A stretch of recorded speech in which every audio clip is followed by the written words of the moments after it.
Assalamualaikum warahmatullahi wabarakatuh. Selamat datang dan bertemu lagi kita dalam mata kuliah Bahasa Indonesia. Dan materi kita kali ini adalah karya tulis ilmiah.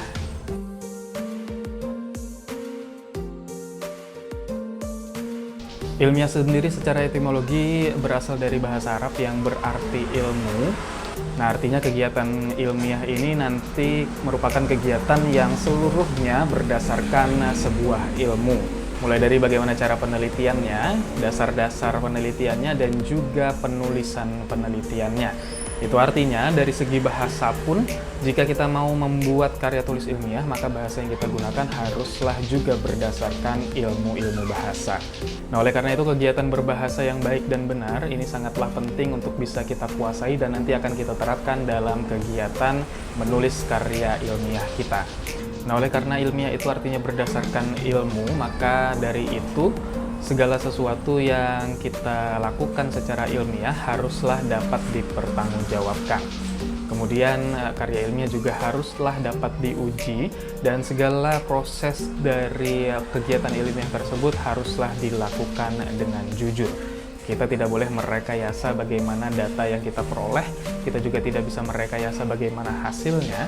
Oleh karena itu, kegiatan ilmiah yang berdasarkan ilmu pengetahuan ini haruslah betul-betul kita jaga bagaimana kredibilitas dari kegiatan ilmiah yang kita lakukan. Nah, karya ilmiah sendiri memiliki 3 fungsi. Fungsi yang pertama adalah sebagai explanation, yang kedua sebagai prediction, dan yang ketiga sebagai control. Sebagai prediction atau penjelasan, karya ilmiah berfungsi untuk menjelaskan sesuatu yang belum jelas, kemudian untuk memberitahu sesuatu yang belum diketahui, dan juga memberikan kepastian terhadap sesuatu yang belum pasti. Nah, oleh karena itu, sebuah karya ilmiah mampu untuk menjelaskan segala sesuatu, karena memang kegiatan ilmiah itu dilakukan berdasarkan permasalahan dan juga nanti coba dipecahkan atau dicari solusinya berdasarkan ilmu pengetahuan yang sudah ada. Kemudian fungsi kedua sebagai prediction, karya ilmiah itu mampu untuk memprediksi sesuatu yang akan terjadi di masa depan.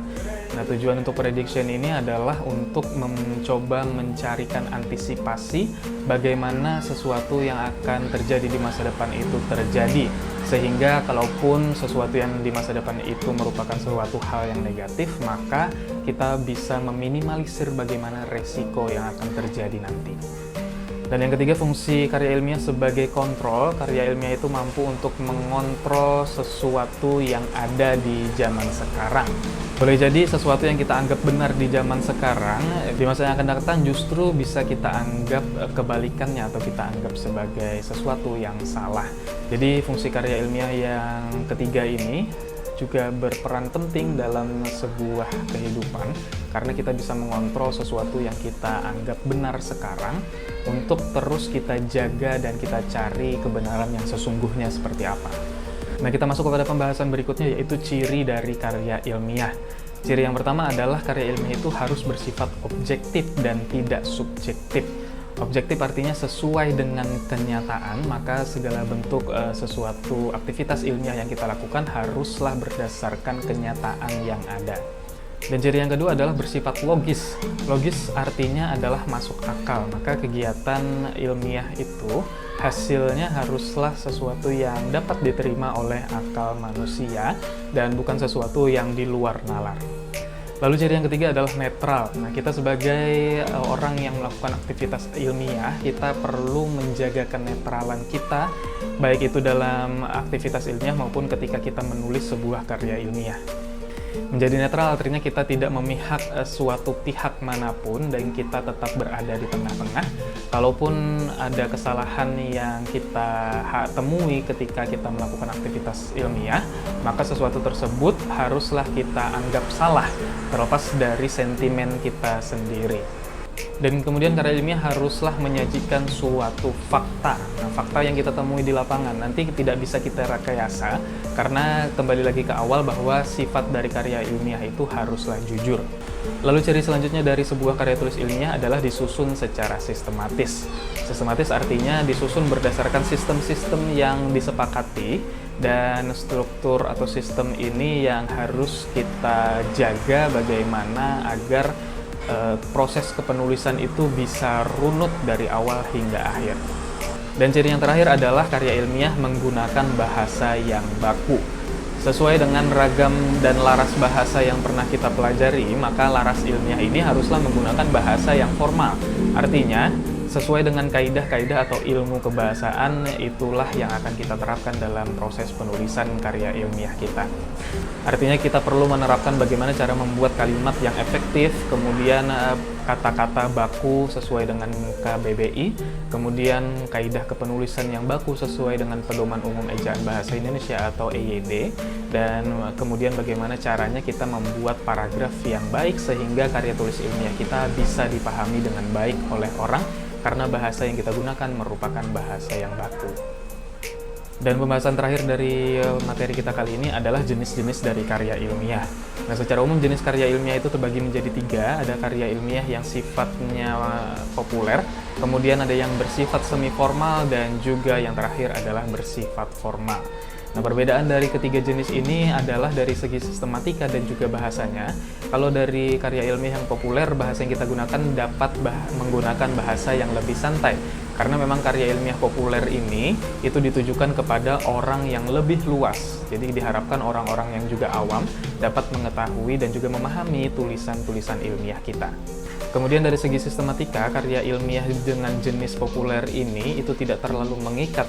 Artinya kita lebih bebas untuk mengekspresikan bagaimana teknik menulis kita di karya ilmiah yang bersifat populer ini. Oleh karena itu biasanya karya ilmiah dengan jenis populer ini biasanya dipublikasikan melalui media-media massa seperti koran, majalah, internet, maupun hingga ke televisi. Kemudian untuk karya ilmiah yang jenisnya semi formal, ini tingkatannya lebih daripada karya ilmiah populer. Namun kita juga dapat menggunakan bahasa yang tidak terlalu baku. Kemudian dari segi sistematika juga tidak selengkap bagaimana karya ilmiah yang dengan jenis formal. Karena karya ilmiah yang jenis formal itu sistematikanya haruslah lengkap, dan juga bahasa yang digunakan juga haruslah menggunakan bahasa yang baku. Jadi ketika kalian ingin membuat sebuah karya tulis ilmiah, maka sesuaikan dengan keperluannya seperti apa, apakah nanti kalian akan membuat dengan jenis populer, dengan jenis yang semi formal, maupun jenis yang formal. Untuk contohnya sendiri, jika karya tulis ilmiah yang tergolong ke dalam bentuk populer, itu bisa kita temui di koran-koran, seperti artikel-artikel yang juga disebut sebagai artikel populer. Sementara itu, jika karya ilmiah dengan jenis semi formal, itu contohnya adalah seperti makalah yang sudah biasa kalian buat dalam perkuliahan bahasa Indonesia ini. Dan bisa juga artikel-artikel yang nanti akan dimuat di sebuah jurnal. Nah, sedangkan untuk contoh karya ilmiah yang berjenis formal, itu seperti tugas akhir, skripsi, tesis, maupun disertasi. Nah, saya rasa itu yang dapat saya sampaikan. Jadi melalui pembahasan kita kali ini, saya harapkan kalian memiliki pengetahuan awal terhadap sebuah karya tulis ilmiah, dan lebih dari itu kalian dapat memahami dan juga sadar bahwa ilmiah itu artinya berdasarkan ilmu pengetahuan, dan segala aktivitas ilmiah kita haruslah kita jalankan dengan jujur. Terima kasih atas perhatiannya. Kita jumpa lagi dalam pembahasan materi-materi berikutnya. Assalamualaikum warahmatullahi wabarakatuh.